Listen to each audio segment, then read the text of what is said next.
Hey everyone, if your Stiebel Eltron Tankless water heater suddenly shuts off, there's a good chance the safety thermal cutout, also called the high limit switch, has been triggered.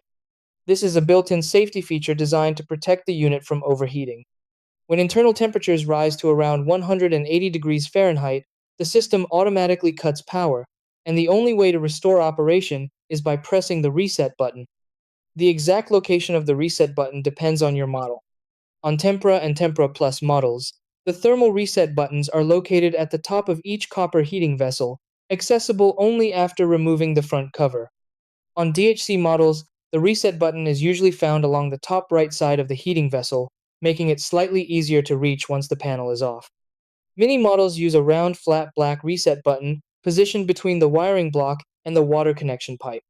Before touching anything, turn off all power at the circuit breaker. This step is non-negotiable for safety. Once power is fully off, remove the front cover. Use an insulated tool or the eraser end of a pencil to press the reset button firmly until it clicks. Never use bare fingers or metal tools. Reinstall the cover, restore power at the breaker, and test the unit. If the reset trips again, that's a warning sign of a deeper issue like a failing heating element, and you should contact a licensed professional immediately.